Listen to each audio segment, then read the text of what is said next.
Meus queridos irmãos, com alegria, saúdo a todos com a paz do Senhor Jesus. Neste dia, mais uma vez, que o Senhor nos concede de vida, saúde, estamos aqui para mais uma transmissão da Escola Bíblica Dominical. Hoje é dia 30 de agosto, vamos transmitir a lição de número 9, que tem por título Como Vencer as Oposições à Obra de Deus. Chegamos já à 9ª lição do terceiro trimestre, que nesta oportunidade estamos estudando os princípios divinos em tempos de crise. A reconstrução de Jerusalém e o avivamento espiritual como exemplos para os nossos dias. Esta lição, irmãos, foi escrita no ano de 1993, pelo saudoso pastor e missionário Eurigo Bergsten.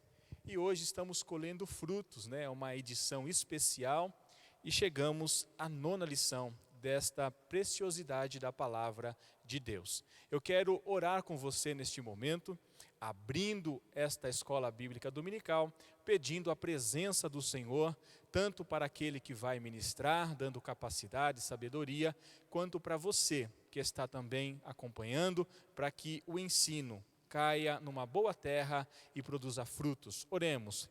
Pai querido, nós te agradecemos nesta oportunidade, ó Pai, pelo privilégio de estarmos aqui na Tua casa, no primeiro dia da semana, logo cedo, para juntos aprendermos da palavra do Senhor. Muito obrigado a Deus por esta oportunidade. Abençoa o Teu povo que está, Senhor, acompanhando o nosso canal, a Delouveira Oficial, nesta aula. Também te peço que o Senhor instrua, capacite e dê graça, Pai querido, a nossa professora nesta manhã. Nós te agradecemos e te pedimos em nome de Jesus. Amém. Glórias a Deus. Eu quero ler o textual e a verdade prática e já apresento a nossa irmã que vai ministrar a aula nesta manhã. O textuário está registrado na carta que escreveu Paulo aos irmãos de Roma, o livro de Romanos, capítulo 8, versículo 37, um versículo bastante conhecido que diz: Mas em todas estas coisas somos mais do que vencedores, por aquele que nos amou. A verdade prática nos diz: quando depositamos nossa confiança em Deus, descobrimos que Ele é muito maior do que todos os obstáculos que encontramos.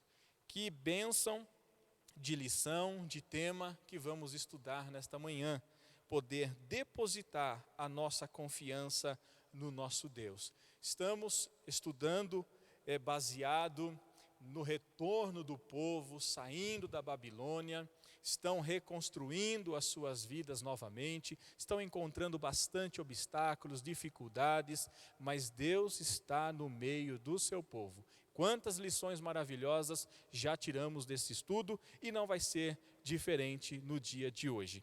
E com alegria, irmãos, eu quero aqui apresentar, nós temos nesta manhã uma professora, a nossa irmã Glória Palermo. Pode chegar aqui, irmã Glória. A nossa irmã, ela congrega em uma de nossas congregações, a congregação do Monte Rei, pastoreada pelo presbítero Vilmar.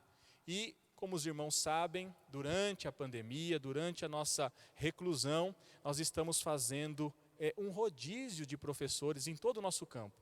E com alegria vamos receber a nossa irmã, que tem cooperado na obra do Senhor, uma amante da Escola Bíblica Dominical, e nós vamos aproveitar também do conhecimento e ter a nossa irmã em nosso meio. Deus abençoe, irmã Glória, uma boa aula em nome de Jesus.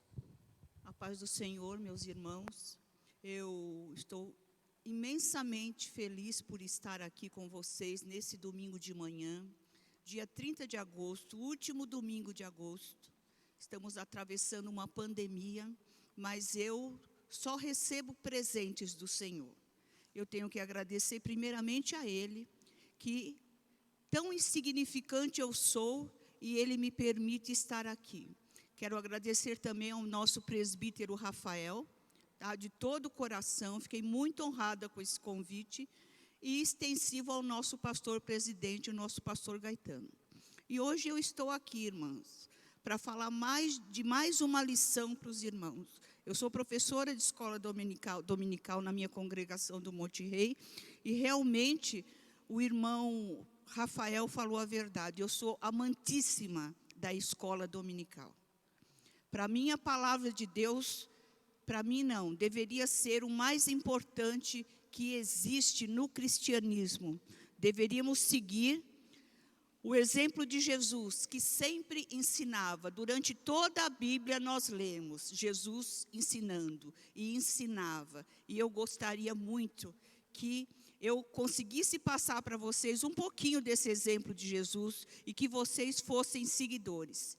Eu estou aqui orando ao Espírito Santo e pedindo a Ele que me dê sabedoria para que eu possa transmitir essa lição para vocês da forma que vocês merecem, me considerando a menor de todos os professores que por aqui passaram. Eu sei que são homens e mulheres de grande sabedoria e eu não me acho à altura deles, mas qualquer deficiência da minha parte, eu peço que os irmãos me perdoem.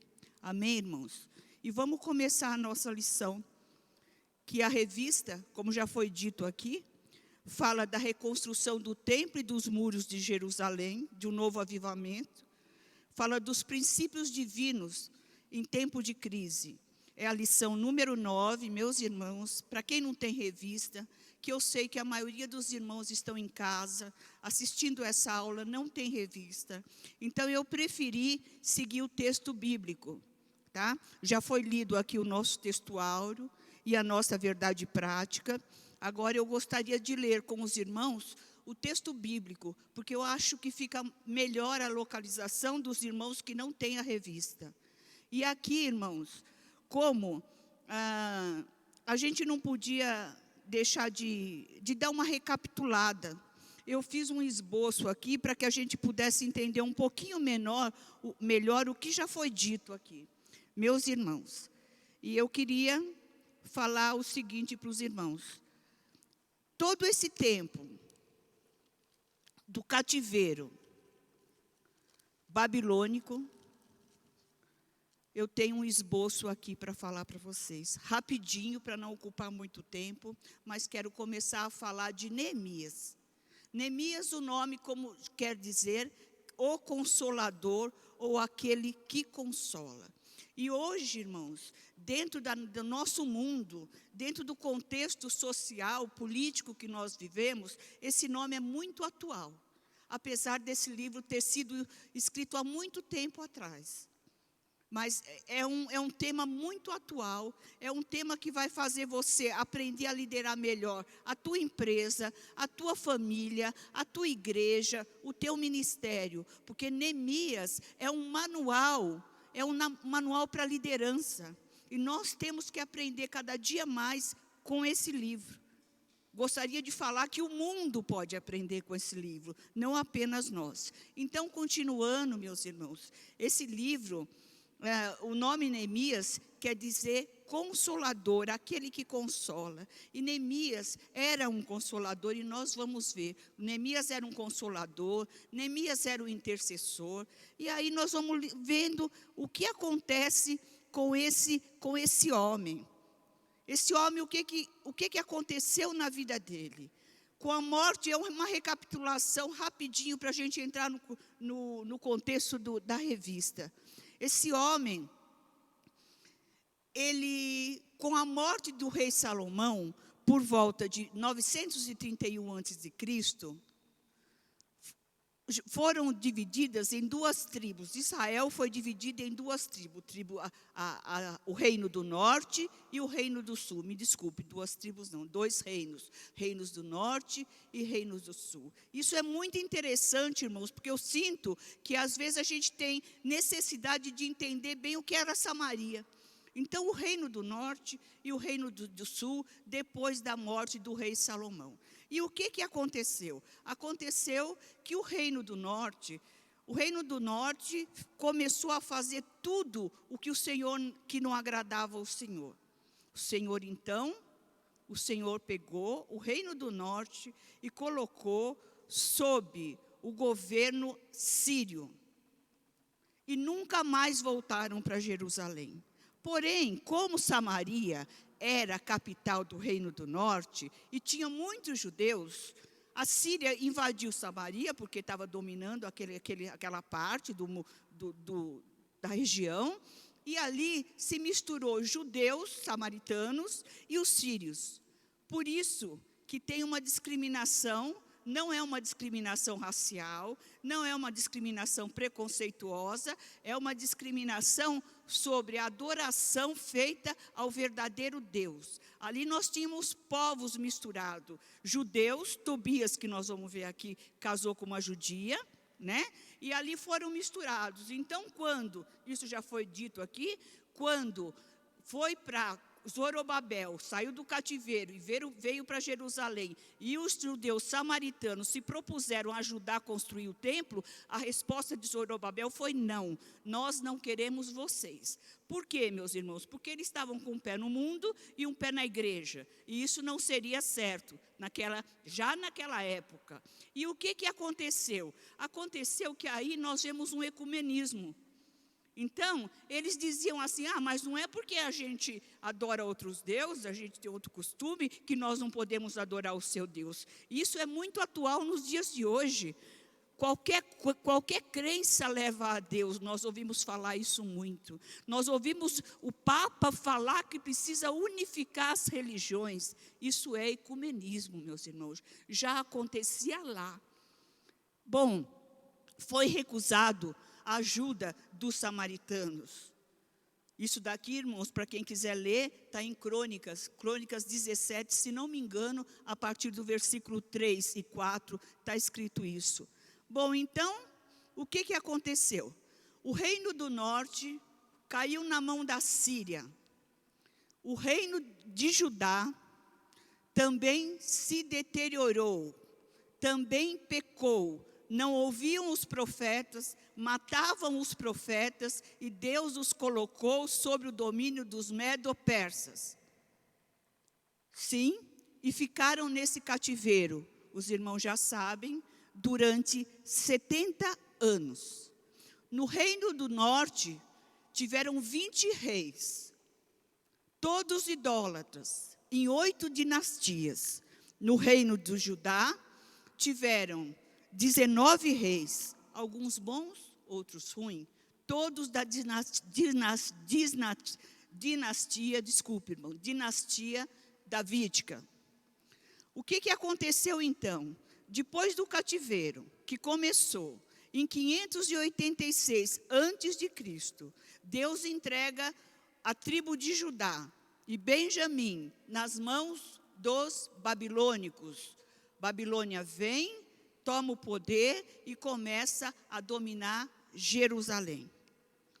Porém, no ano de 516, a Babilônia já tinha caído e Deus derruba a Babilônia e Deus coloca o domínio de Jerusalém para os medo-persas, sobre o reinado de Ciro.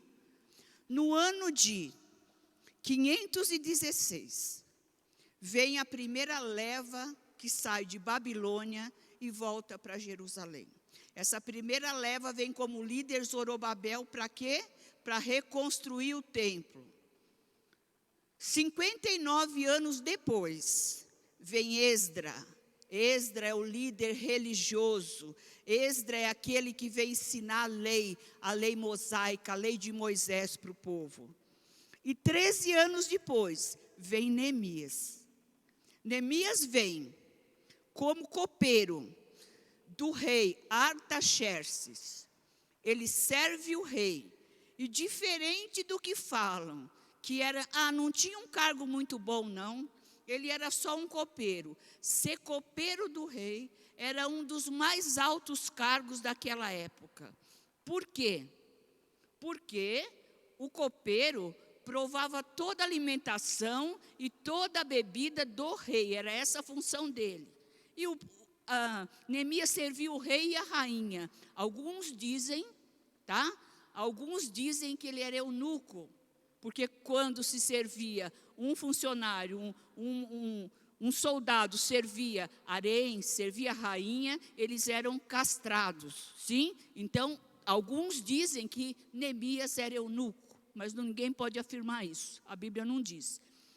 Bom, Neemias está ali, saiu do cativeiro babilônico. Por que saíram? E por que eles não foram dominados, os judeus, dentro do território babilônico? Não foram, porque a política dos medos era diferente. Eles queriam dominar as pessoas, a nação, dentro do seu território. Então, o que aconteceu? O rei Artaxerxes permitiu que viessem, o Ciro também permitiu que viessem da Babilônia, viessem para suas terras. Isso que aconteceu. Então, aí, a primeira leva foi Zorobabel, depois foi Esdras e depois foi Neemias. Neemias veio com a função de reconstruir os muros, mas até então estava tudo calmo, entre aspas, tudo acabado, tudo em escombros. Era só poeira, era só tijolo, era só muro caído, tudo errado, tudo muito feio. E Neemias, copeiro do rei, um dia, ele recebe a visita de um dos seus irmãos e alguns judeus. E ele está lá, servindo o rei, provando a bebida do rei, provando a comida do rei. Por quê? Porque naquela época, meus irmãos, naquela época, os reis eram muito envenenados e morriam. E geralmente a pessoa que matava o rei tomava o lugar dele no reino e começava a reinar no lugar dele. Então ali era a função. Neemias era o homem que consolava o rei. Neemias era o homem que estava ali a todo momento. E um dia, depois dessa visita que ele teve, do irmão e dos outros judeus, ele faz uma pergunta. E como está Jerusalém? E como está o povo? Aí eu tenho que dar uma parada para os irmãos entenderem o valor de uma pergunta.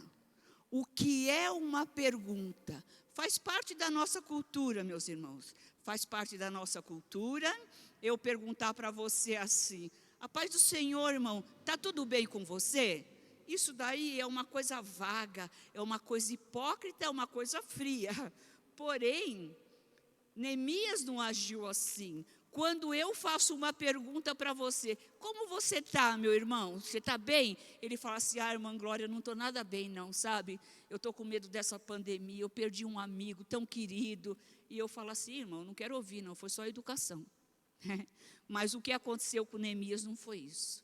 Aconteceu com Neemias que ele fez uma pergunta para as pessoas que estavam ali em visita: como está a nossa terra? Porém, Neemias não nasceu em Jerusalém. Neemias nasceu no cativeiro. Os pais dele que estava sepultado lá. Então, quando ele faz essa pergunta, e ele recebe uma resposta: e Neemias, está tudo acabado, é tudo derrubado. Os muros de Jerusalém estão todos derrubados, as portas todas queimadas. E o que significava isso, meus irmãos? Significava o quê? A segurança. A cidade era murada naquela época, os irmãos já sabem disso, muralhas enormes, os irmãos lembram de Jericó, né? Que até a casa de Raabe era em cima da muralha, de tão enorme que era. As cidades eram todas muradas, por quê? Tinha segurança, tinham torres que ficavam vigias, ficavam guardas para vigiar o que acontecia fora da cidade. E ali, meus irmãos, aquela cidade estava com os muros derrubados. E o que aconteceu ali com Neemias naquela hora? A Bíblia diz que ele chorou. E ficou muito, muito, muito triste. E a Bíblia também diz que ele orou e jejuou por uns dias. Só que a gente, lendo os meses que aconteceu isso, Neemias falou com o rei 4 meses depois, mais ou menos, irmãos. gente nunca consegue ser exato, mais ou menos. Então, o que aconteceu? Um dia, Neemias estava muito triste. Neemias não era judeu, Neemias estava numa cidadela chamada Susa, onde o rei tinha o seu palácio de inverno. E um dia ele chegou para servir o rei, e o rei, que já conhecia Neemias, amava Neemias, o rei chegou para ele e falou: Neemias, o que está acontecendo? Você está muito triste? Você está com tristeza no seu coração? Porque doente você não está. Como que o rei sabia que ele não estava doente? O rei sabia que ele não estava doente porque ele provava a comida do rei. Se ele tivesse doente, ele não podia fazer isso. Então o rei pergunta para ele: o que você tem? Ele falou: olha, rei, eu falando com as minhas palavras, viu, irmãos? Fala: olha, o rei, viva o rei, eu estou muito triste, sim, porque eu fiquei sabendo que os muros e portas da minha cidade, onde estão sepultados os meus pais, está derrubado. E o rei falou para ele: o que você quer? Ele falou assim: eu quero ir para Jerusalém, reconstruir os muros da minha cidade. Irmãos, qual é de nós, eu ou você, que temos um belo emprego, que estamos bem, porque Neemias era um homem de conforto, Neemias era um alto funcionário, de toda a confiança do rei. Qual de nós, na nossa sociedade, que estando bem empregados, com bastante conforto, temos a coragem de largar tudo para fazer a obra de Deus?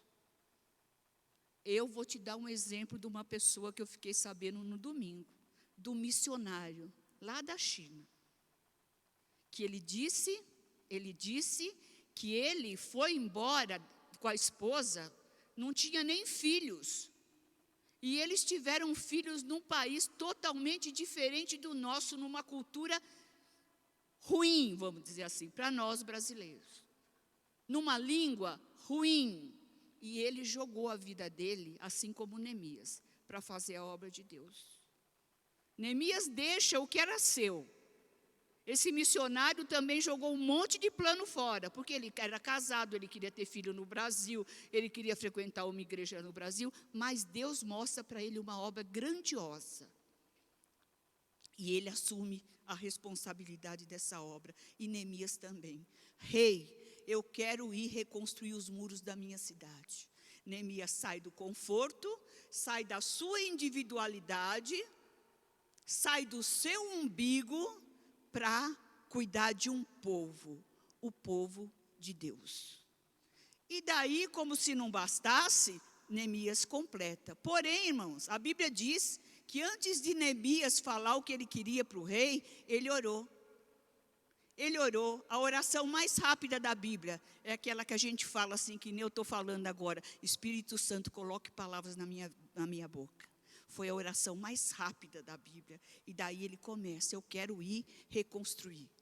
Daí o rei fala: mas eu quero, rei, que o senhor me dê carta para eu passar nas cidades e mostrar, para eu ter acesso livre. Seria como fronteiras. Passo uma fronteira, mostro a carta, passo outra, e assim por diante. E que também eu preciso de material para construir a cidade, reconstruir a cidade. E daí o rei manda Neemias, com tudo que ele pediu, com escolta de soldados. E Neemias também pede material para construir uma casa para ele. E Neemias chega em Jerusalém. Porém, quando Neemias chega, ele não chega, cheguei chegando. Ele não. Ele tem equilíbrio, um equilíbrio que vem de Deus. E Neemias ora e espera a vontade de Deus, espera o poder de Deus sobre aquela obra, uma obra grandiosa. Ele ora, ele pede a Deus e se põe em ação.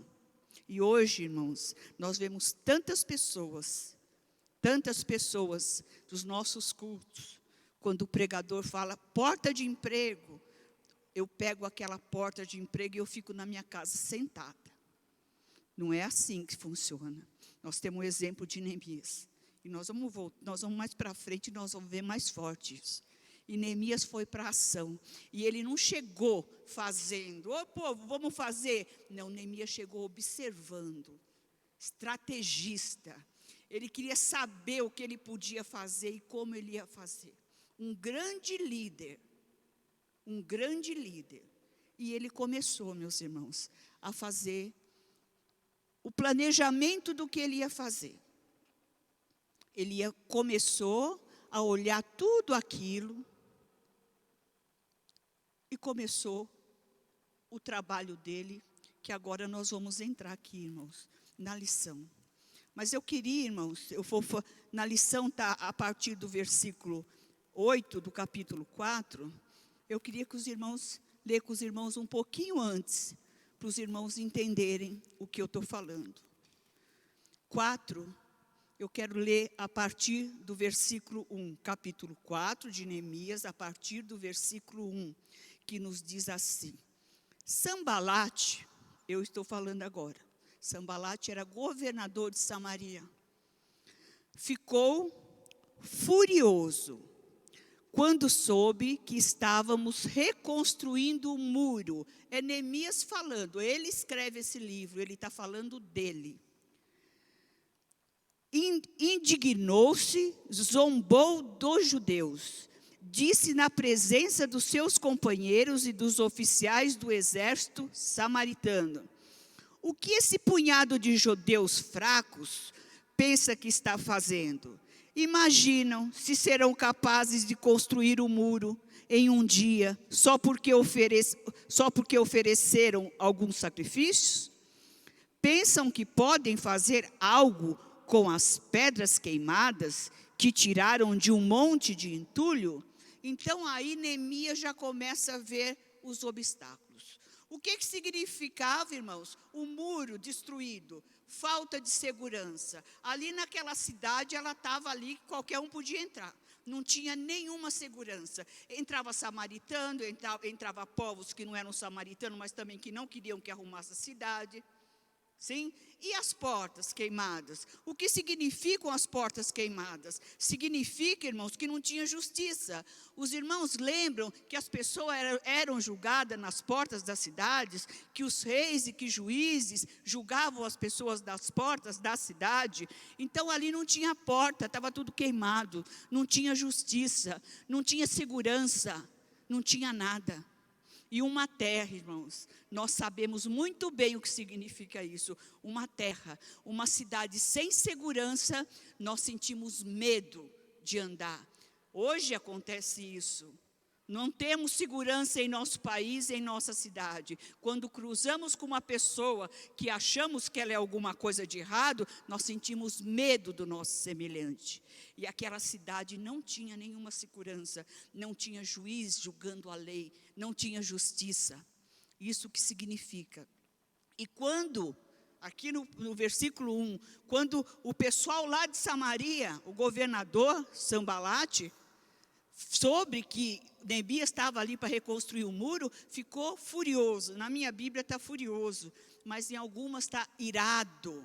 Então, quando nós, meus irmãos, achamos que vamos fazer a obra de Deus sem nenhum obstáculo, estamos muito enganados. A igreja, irmãos, que prospera é a igreja quando ela tem inimigos. Uma igreja que não tem inimigos, irmãos, não ofende o inferno. A igreja que cresce, a igreja que prospera, a igreja que tem inimigos, a igreja que o inferno treme quando ela começa a agir.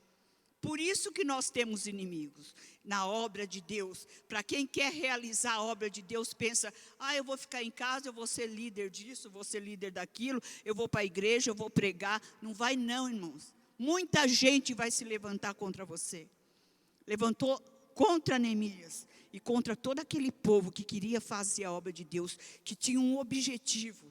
E tem mais, todas as pessoas na história universal, em todas as épocas, no mundo inteiro, todas as pessoas que tiveram fama, que foram reconhecidas, sempre foram pessoas que cuidaram do povo. Nunca eu cuidei só de mim. Se eu quiser ficar só com o meu conforto, só com o meu egoísmo, eu posso ficar, irmãos. Mas Deus não se agrada disso. Deus quer que eu vá, que eu faça a obra dEle, é mandamento dEle. Ele quer isso de mim e de você. Ele quis isso de Neemias e de muitos outros homens. Ele quis isso de Paulo. Ele quis isso de Abraão. Sai da tua terra e da tua parentela. Para onde eu vou? Depois eu te mostro. É tudo assim, irmãos. Tudo no sacrifício. Mas a Bíblia diz aqui, até no nosso texto áureo, né, irmãos? Que o irmão Rafael leu aqui. Mas em todas as coisas somos mais do que vencedores por aquele que nos amou. Amém, irmãos?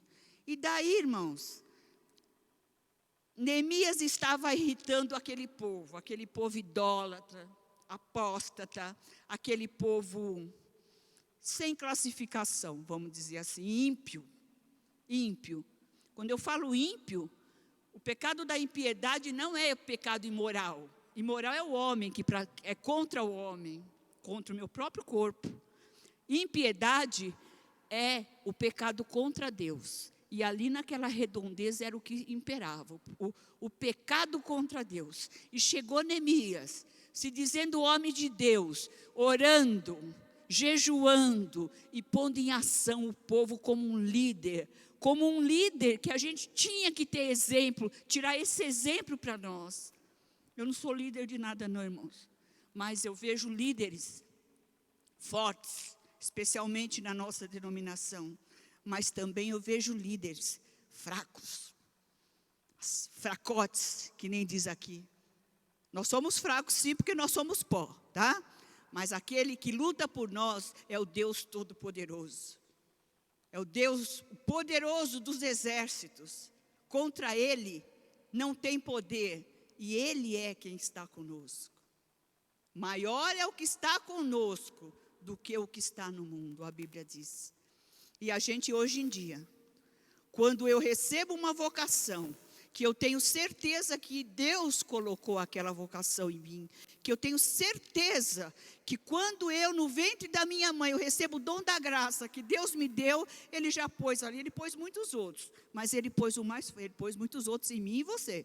Mas o mais forte na minha vida foi o dom de ensino. E isso eu venho por toda a minha vida. E eu não quero fugir disso. Eu não quero me sentir cansada porque eu tenho que ensinar aqui, ali, pregar aqui, ali, a qualquer hora do dia ou da noite. E eu sinto prazer em ser assim. Claro que cada um é cada um tem uma limitação. Tantas coisas na vida, trabalho, filho, eu também tenho tudo isso. Mas eu estou sempre à disposição de Deus, para a honra e glória dEle. Aí, irmãos, Neemias, Sambalate e Tobias fica sabendo lá que Neemias está chegando. E eles começam o quê? Escarnecer, zombar, porque quando nós nos direcionamos para fazer a obra de Deus com segurança,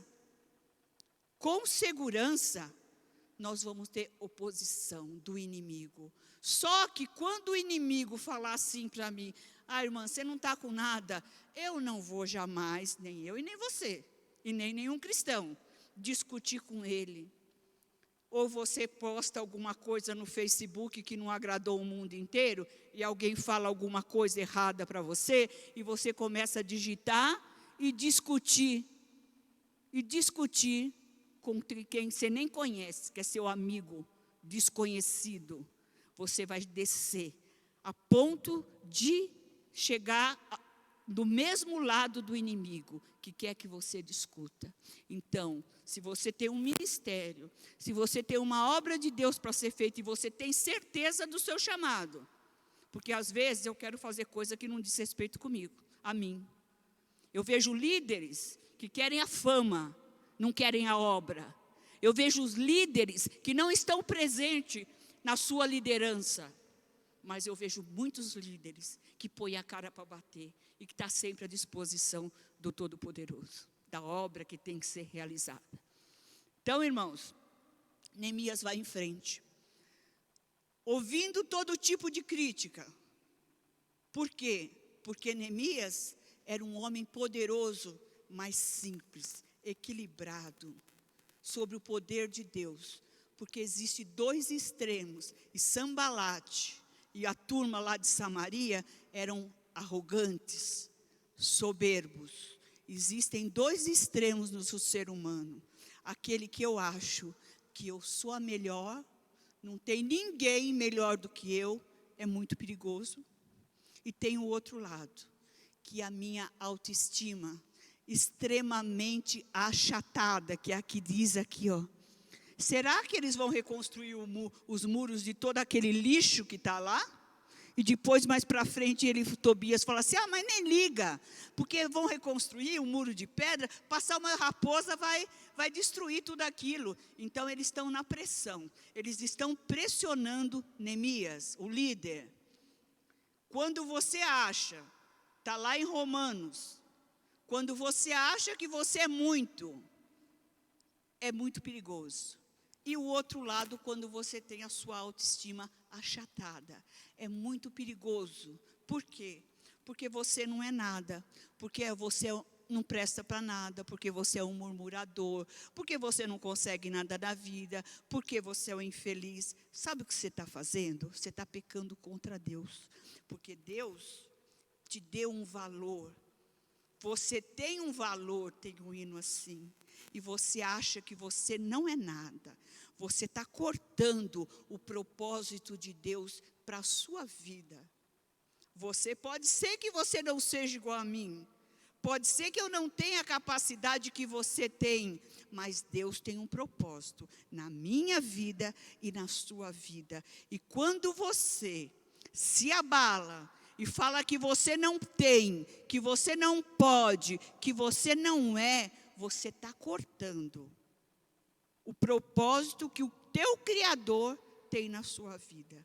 Isso é pecado, irmãos. E ali aquele povo queria fazer isso com Neemias, acabar com eles, sabe? Baixar a autoestima, zombar, dar risada. Uma raposa, deixa eles lá, uma raposa vai passar e vai destruir esse muro, não vai dar em nada isso aí, nem esquenta a sua cabeça. E eles pressionando, E agora, irmãos, eu chego na atuação do líder, Neemias. Diz assim, capítulo 4, versículo 8. E ligaram-se entre si todos para virem atacar Jerusalém e para os desviarem do seu intento. O que aconteceu? Esse Neemias vai tomar posse do que ele não tem direito na cabeça deles, porque eles não tinham fé suficiente para saber que Deus tinha um propósito na vida dele. Eles ficaram com inveja. Isso acontece com você, irmão? De alguém ter inveja do teu ministério, do teu trabalho, da sua atividade? Acontecia aqui também, né? Então a Bíblia diz aqui no versículo 8, se ligaram todos, não fala um, vieram, aqui está, e ligaram-se entre si todos, tinha inimigo, hein, irmãos? Tinha muito inimigo, para virem atacar Jerusalém e para os desviarem. Porém, Neemias falando, nós oramos ao nosso Pai e pusemos uma guarda contra eles, de dia e de noite, por causa deles. Essa oração que Neemias fez, irmãos, Neemias fez essa oração, eu vou ler para vocês, irmãos. Chama oração precatória. A Bíblia toda, no Antigo Testamento, tem muitas orações assim, que fala assim, salmos, quebra os dentes dele, mate ele, faz isso dele. Essa oração, olha como Neemias orou. Então orei, está no versículo 4. Ouve-nos, olha a oração. Ouve-nos, nosso Deus, pois estamos sendo ridicularizados. Que essa zombaria caia sobre a cabeça deles e que eles próprios se tornem prisioneiros numa terra estrangeira. Não ignores sua culpa, não apagues seus pecados, pois provocaram a tua ira aqui diante dos construtores. Neemias não orou assim que nem a gente ora. Olha que coisa inteligente, irmãos. Neemias não ora assim, ai Senhor, a gente está querendo fazer, mas o inimigo está vindo contra a gente e não está deixando a gente fazer. Ele não falou nada disso. Ele disse assim, pois provocaram a tua ira. Ele não falou, provocou a minha ira. Ele falou, provocou a Deus. O Senhor me mandou fazer essa obra e eles estão provocando ao Senhor. Sim, irmãos. A Bíblia diz, em Zacarias, que quem mexe com o povo de Deus, mexe com a menina dos olhos de Deus. Não é quem mexe comigo, irmãos, é quem mexe com o povo. Quando Saulo estava no caminho de Damasco, já pronto para fazer a carnificina que ele tinha em mente, e Jesus pega ele e joga ele no caminho e fala, Saulo, Saulo, por que me persegues? Quando Saulo assumiu o seu ministério, fazia mais ou menos 8 anos que Jesus já estava assunto aos céus. E ele chegou, Saulo, Saulo, por que me persegues? Saulo olha para ele e fala, Senhor, eu estou te perseguindo? Por que Jesus falou isso? Porque quem mexe com a igreja, mexe com Jesus. Quem mexe com o corpo, mexe com a cabeça. Então diz aqui, provocando a tua ira. E a gente vê que Neemias quer os benefícios da terra, mas Neemias sabe que homem nenhum vai fazer ele concluir a obra que ele quer. Somente Deus vai fazer o que está designado na vida dele. Homem nenhum. E aí, irmãos, depois da oração, olha só, irmãos. Então disse Judá, versículo 10. Estavam trabalhando, irmãos. Eles estavam trabalhando, construindo. Maior sacrifício, o pessoal todo mundo contra, mas sacrifício. Chamou o povo. Então disse Judá, já desfaleceram as forças dos acarretadores, e o pó é muito, e nós não podemos mais edificar o muro. Então, irmãos, quando nós estamos na obra do Senhor, tá? Você vai fazer isso, aquele vai fazer aquilo. O povo fora, todo mundo zombando, porque a igreja hoje em dia tem um monte de zombadores. Nós somos fora do padrão do mundo, completamente fora.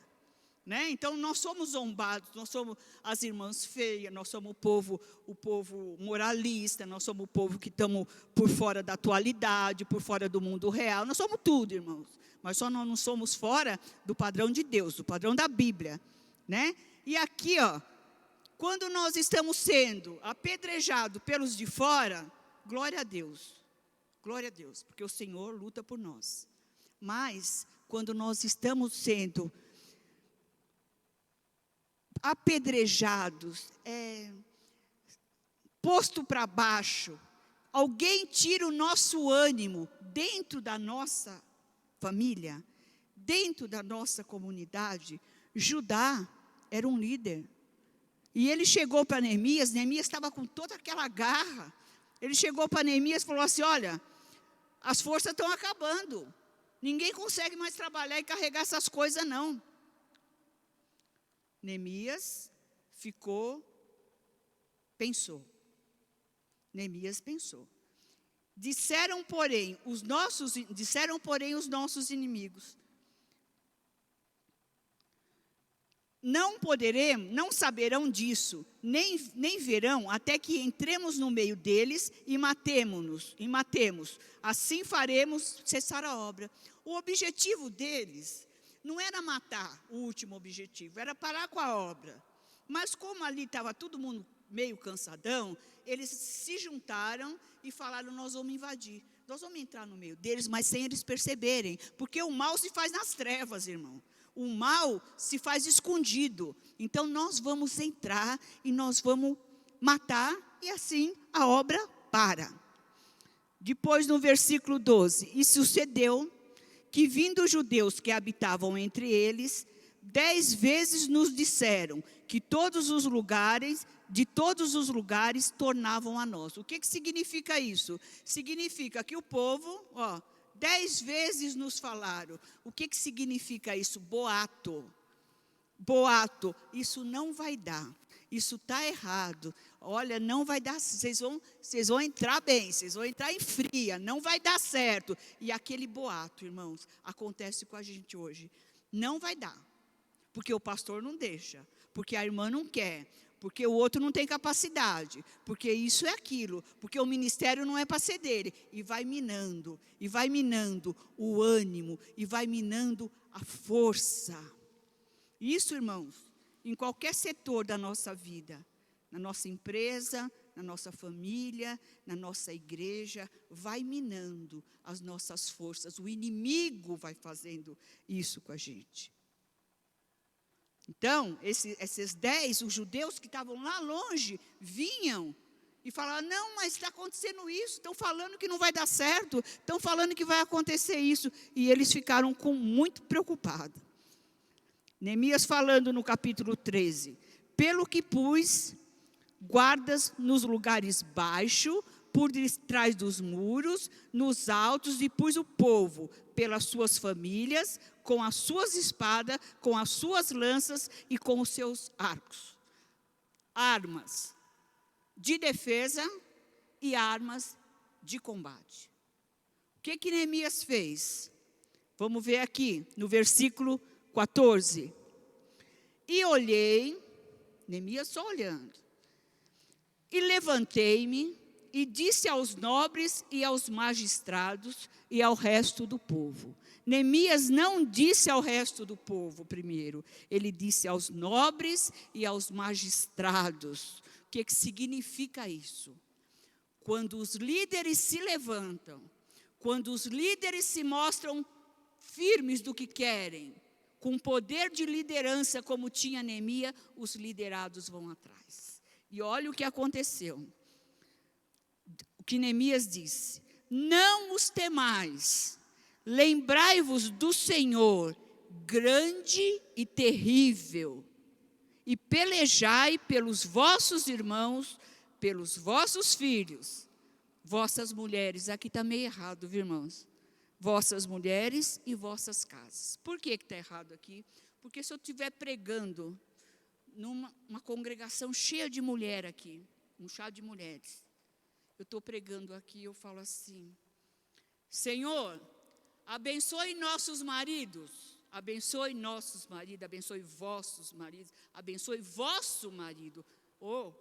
Senhor, abençoe nossas mulheres. É bígamo você? Tem mais de uma? É nossa mulher, nossa esposa. Então aqui tem um errinho na tradução, né? Eu falo, abençoe nossas bocas. Não, eu só tenho uma boca. Abençoe nossos olhos, porque eu tenho 2. Abençoe nossos ouvidos, que eu tenho 2. Abençoe a nossa boca. Mas daí é fora de contexto. Então, irmãos, aqui ele diz assim, não os temais, lembrai-vos do Senhor, grande e terrível, e pelejai pelos vossos irmãos, vossos filhos, vossa mulher e vossa casa, ou vossas casas, podia ter mais de uma. Sim? O que ele diz aqui? Não temas, porque o grande e terrível Senhor está do nosso lado. Ele não deixou aquele povo que partiu de um líder, que disse que não estavam aguentando mais, que disse que tinha fofoca, fuxico, dizendo que a obra não iria dar certo.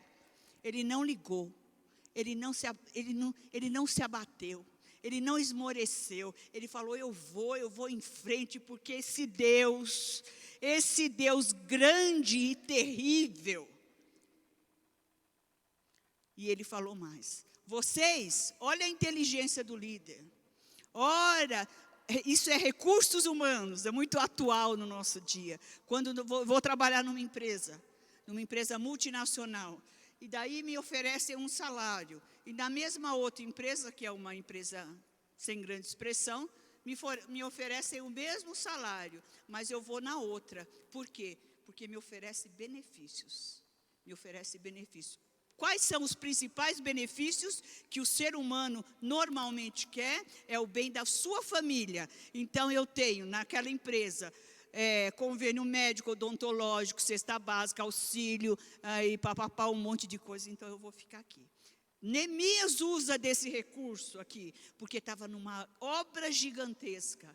Mas, para cada pessoa ali, o mais importante na cabeça deles era a família. E isso é muito normal em nós. Então, o que ele diz assim? Ó, lute pelos vossos filhos, vossa filha, vossa casa, vossa mulher. Não esmoreçam. O grande e terrível Deus está conosco. No versículo 15. E sucedeu que ouvindo os nossos inimigos, o que já sabíamos, e que Deus tinha dissipado o conselho deles, Deus acabou com eles.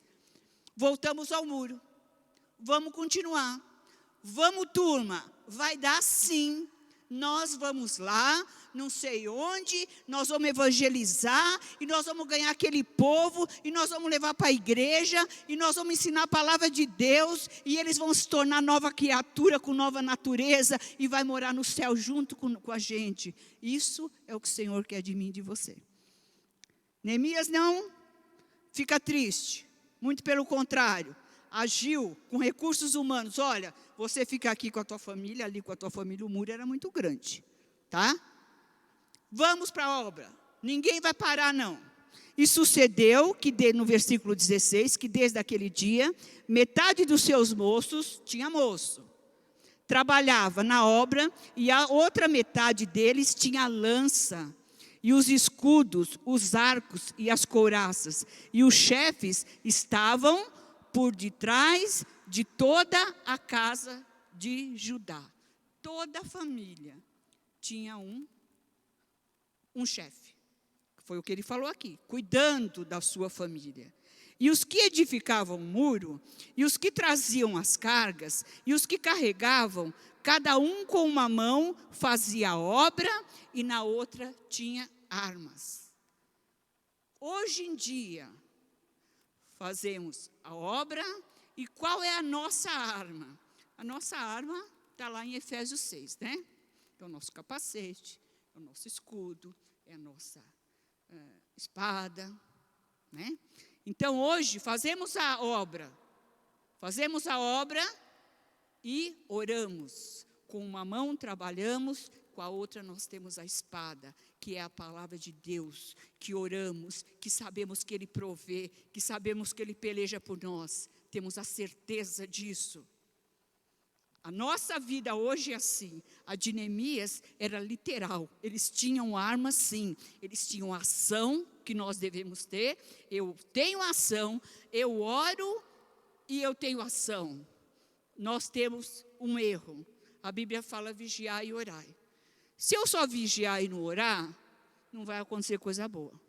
E se eu só orar e não vigiar, vai me dar sono. Vai acontecer que nem aconteceu com os apóstolos lá no Getsemane.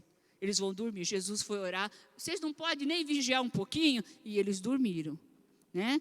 Então, precisamos fazer os dois juntos. Vigiar e orar. E diz aqui no 17. No 16, voltando um pouquinho. Eles estavam com uma mão no trabalho e a outra mão na espada. No versículo 17. E os que edificaram o muro, e trazem Jalias, que trazia uma mão na espada, outra mão no trabalho. E os edificadores, cada um trazia a sua espada cingida nos lombos, e edificavam, e o que tocava a trombeta estava junto comigo. Olha que coisa interessante. A estratégia de um líder. Quando nós somos líderes, nós precisamos ter estratégicas, nós precisamos ter estratégia, nós precisamos ter jeito de organizar a obra. Olha o que ele diz aqui, ó. Os edificadores que tinham jovens, lá tinham jovens. E os que tocavam a trombeta, e o que tocava a trombeta estava comigo. O que significa isso? Neemias estava num lugar e pôs a trombeta junto com ele. Um homem tocando trombeta junto com ele. Para quê? Se tivesse algum alarme, se tivesse a oposição ali, né? Organizado, uma máfia organizada para fazer algum mal ali para os edificadores, um crime organizado era ali, né, irmãos? Hoje nós chamamos de crime organizado, é exatamente isso que tinha lá. Tivesse algum tropeço ali, o homem que estava com a trombeta do lado de Neemias ia tocar a trombeta. E diz assim, no versículo 19: e disse eu aos nobres e aos magistrados e ao resto do povo: grande e extensa é a obra, e nós estamos apartados do muro, longe um dos outros. Eu estou muito longe de você, e se tiver algum tropeço aqui durante a nossa obra, se tiver algum tropeço aqui, a trombeta vai ser tocada e vocês venham todos para cá. Porque se a trombeta estivesse longe, ia ser uma bagunça. Um ia para lá, outro ia para cá. Então, Neemias deixou a trombeta junto dele. Tocou a trombeta, está acontecendo alguma coisa errada. Vamos correndo para lá. Foi isso que Neemias fez. Sim? E ele falou isso, primeiramente, para os nobres e aos magistrados e ao resto do povo.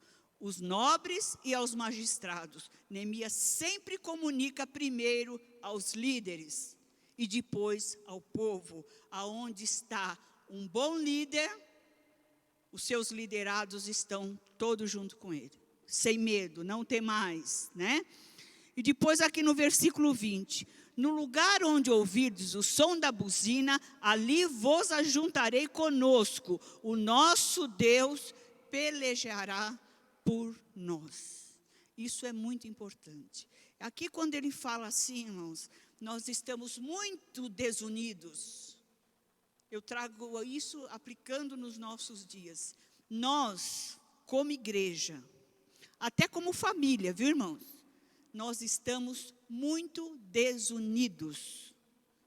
A igreja se divide, infelizmente, né? Quando o rei tocar a trombeta, quando a trombeta celestial tocar, já foi dito a semana passada na aula, essa desunião vai nos prejudicar, irmãos. Nós temos que estar unidos como igreja. Quando a trombeta tocar, nós iremos, todos nós, porque estamos unidos, um só corpo, firmes, fazendo a obra, sem medo, sabendo que o Senhor pelejará por nós, pelejará na sua vida agora, pelejará para você conseguir um emprego que está tão difícil, pelejará para tirar esse medo dessa pandemia, porque nós estamos vivendo um momento negro, mas o Senhor está conosco, Yahvé está conosco. Irmãos, aqui, no último versículo, no 20, no lugar onde, vou repetir, no lugar onde ouvirdes a voz da buzina, ali vos ajuntarei conosco, o nosso Deus pelejará por nós. Nunca nos esqueçamos disso, irmãos, que junto com nós está o Deus Todo-Poderoso, mas nós precisamos estar sempre dispostos a fazer a obra de Deus, porque uma coisa nós nos esquecemos. Quando nós fomos gerados, quando Deus escolheu eu e você, Ele não colocou eu e você com o propósito de ficar rico, de ter um bom trabalho, uma família maravilhosa. Tudo isso Ele quer para nós. Ele fala que Ele quer nos dar vida, e vida abundante. Aqui, irmãos, porque lá nós sabemos que é abundante. Então, irmãos, Mas não é só isso é muito pouco para o Senhor. O Senhor quer que a gente traga a população para o reino. Nós somos cidadão do reino de Deus. E nós precisamos fazer a obra de Deus que nos foi dada por Jesus, para a sua igreja, para que esse reino cresça. E isso depende da minha vontade, isso depende da minha coragem, isso depende do meu desprendimento, da minha vida confortável, isso depende de eu matar o meu ego. Em muitas circunstâncias, eu matar o meu ego. Porque em muitas circunstâncias, assim como Neemias, nós vamos ouvir contras. Nós vamos ouvir gente que quer nos desativar, gente que quer nos acabar, até dentro da igreja, irmãos. Mas o Senhor diz aqui, Deus pelejará por nós. E aqui nos últimos versículos da lição, fala de João, primeira carta de João. Fala assim: filhinhos, sois de Deus, e já os tendes vencido. Filhinhos, sois de Deus, e já os tendes vencido, porque maior é o que está em vós do que o que está no mundo. Aqui João fala para cristão, irmãos. Deus não fala aqui, Deus não fala para quem não é convertido. Ele está falando para mim e para você. Se você é convertido. Porque você pode estar na igreja e não ser convertido. Você pode continuar com o pé no mundo do mesmo jeito que você entrou. Venha como está, mas não fique como está. Aqui João fala para mim e para você que somos convertidos. Diz assim: porque maior é o que está em vós do que o que está no mundo. Então, o Senhor está te reanimando nessa manhã de domingo, que você vai estar reunido com a sua família. Lembre disso aqui, do que Deus está falando aqui para você. Maior é o que está em vós. O Espírito Santo de Deus habita em você e você esquece disso. Maior é o que está em vós. Você tem um poder que você não sabe que tem, porque você está deixando o mundo entrar dentro de você. Você não está sentindo o poder do Espírito dentro de você. Eu lembro mais uma vez do missionário, falando que passou numa casa de uma jovem com uma mãe doente, e ela zombou dele, e falou assim: entra aqui, faz uma oração aqui, cura minha mãe. E ele entrou. Os irmãos lembram disso? Foi mais ou menos isso. Ele entrou e orou por aquela mãe. A moça praticamente rindo na cara dele. Ele orou e a mãe começou a falar: ele me tocou, Jesus me tocou, ele me curou. É o poder do Espírito que aquele missionário lá do outro lado do mundo tem e que eu tenho que ter. Não sei se tenho, mas tenho que ter. Não sei se você tem, mas você tem que ter. Esse é o poder do Espírito. Ficai até que sejais revestido de poder. Isso é promessa, irmãos. Deus não mente, isso é promessa. E aqui no último versículo da carta de João, capítulo 5, diz assim: quem é que vence o mundo, senão aquele que crê que Jesus é o Filho de Deus? Você crê, irmãos, que Jesus é o Filho de Deus? Muita gente crê. Eu creio, você crê, o meu vizinho que não é crente crê, todo mundo crê, muita gente crê, todo mundo não, mas muita gente crê. Mas tem um porém, irmãos. Quando a gente crê, a gente obedece. Quando a gente obedece, a gente vê o milagre da cruz, o sacrifício da cruz, o sangue de Jesus, purificando eu e você. Nós amamos nossos irmãos. Neemias chorou pelo povo dele. Neemias chorou pelo povo dele. Eu pergunto para você e para mim: quando foi a última vez que nós choramos por um povo?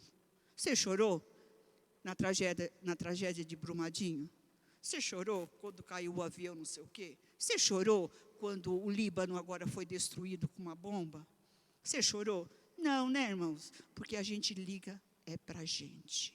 Neemias largou o conforto dele para cuidar do povo de Deus. Neemias largou tudo e foi cuidar do povo de Deus. E esse homem, se tivesse cuidado só dele, só pensado nele, ele estaria certo. mas ele não estaria com o nome dele aqui, ó, na palavra de Deus, fazendo parte do cânon. Viu? Nós nem saberíamos quem foi esse Neemias. Da mesma forma que, para a gente lembrar quem descobriu o Brasil, na minha idade, a gente precisa forçar um pouquinho a mente. Assim seria Neemias. Mas Neemias foi um homem escolhido de Deus, um homem que foi no caminho de Deus, um homem que orou e um homem que trabalhou, um homem que reconstruiu a nova cidade, fechou a cidade, deu segurança, deu juízo e fez tudo o que Deus quis. E Deus levanta Neemias para governador de Jerusalém. E agora eu já estou terminando. Meus irmãos, desejo a vocês um ótimo domingo, que essa palavra tenha entrado no coração de vocês. E procurem ler, porque eu falando aqui muito rápido, muita coisa se perde, muita coisa importante, mas eu tenho certeza que você gosta da Bíblia, que você estuda a Bíblia e que você vai continuar lendo para que nas próximas lições você possa acompanhar sabiamente. Deus abençoe vocês, viu? E muito obrigada pela oportunidade. Em nome de Jesus eu agradeço.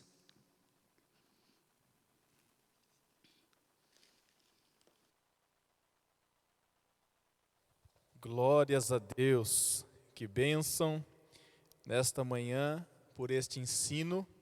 Irmã Glória, Deus abençoe ricamente por esta cooperação, não medindo esforços para estar aqui na casa do Senhor. E assim fizemos esta transmissão desta aula maravilhosa. Também louvo a Deus pela vida do irmão Pedro Paulo, esposo da nossa irmã Glória, que está acompanhando a serva de Deus aqui também, o nosso irmão. Deus abençoe pela cooperação nesta manhã. Que bênção, irmãos, quantos ensinamentos, e eu estava ali prestando bem atenção nesse ensino, e uma coisa fica claro, irmã Glória, que quando está na liderança, você não vai agradar a todos. Não adianta, nós temos o maior exemplo, que é o nosso Senhor e Salvador Jesus Cristo. Com toda a sua glória, bondade, amor, compaixão, misericórdia, mesmo assim incomodou a muitos. E da mesma forma é o reino de Deus. Nós precisamos marchar continuamente no objetivo de fazer o reino de Deus engrandecido. E não olhar, porque sempre vai ter aquele que, mas e se você fizesse assim, mas e estes são os que menos cooperam, estes são os que menos dão o ombro para você apoiar durante uma jornada cansativa.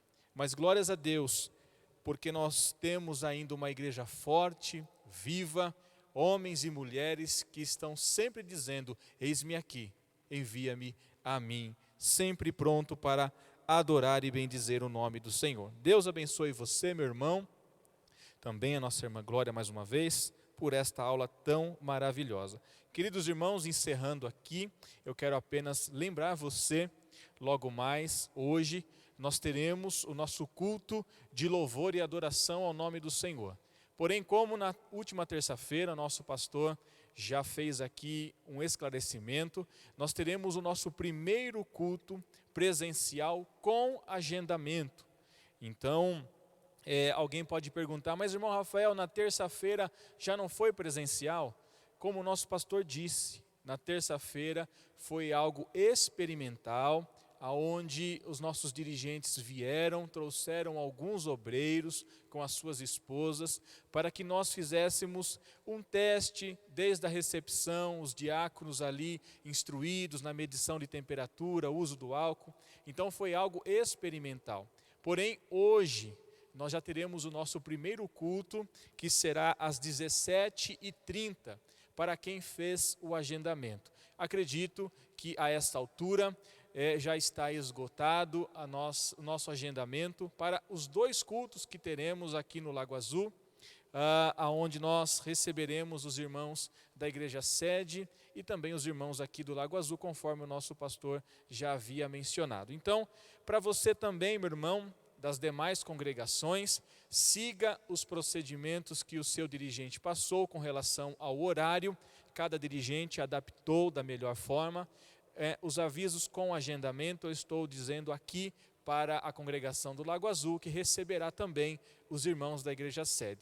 Porém, para todos nós agora, não se esqueça de levar para a sua congregação a sua máscara. Ela é fundamental e de uso obrigatório durante todo o período dentro da igreja. Também, se possível, traga a sua água, para evitar que nos movimentemos e utilizemos do bebedouro da igreja. E também, meus irmãos, respeite, o espaço, o distanciamento, respeite ao final do culto, que nós possamos dar aquele abraço apenas simbólico, ou aquele aperto de mão simbólico, até que tudo volte ao normal, e assim vamos adorando o nome do Senhor Jesus. Lembrando que aos irmãos que não irão para a sua congregação, nós teremos o culto online, e desta feita, devido à reorganização de horários, o nosso culto será às 19h30. Então anote bem aí, hoje o nosso culto online será transmitido às 19h30, ok? Nós estamos adiantando 1 hora por conta do primeiro culto aqui no Lago Azul, que vai ocorrer às 17h30, e depois, após a limpeza da igreja, o segundo culto às 19h30 com a transmissão, tá bom? Deus te abençoe no nome do Senhor Jesus, obrigado pela sua companhia. Nós já estamos ansiosos pela próxima aula, a 10ª aula do próximo domingo, e vai ser uma bênção para a glória e honra do nome do Senhor. Vamos orar, terminando esta aula, impetrando a bênção apostólica. Pai querido, nós te louvamos mais uma vez por estarmos aqui na tua presença. Obrigado a Deus por este dia, por esta aula tão maravilhosa aqui, explicada e comentada pela tua serva, nossa irmã Glória. Obrigado, Senhor, também pelo seu esposo, a qual está acompanhando.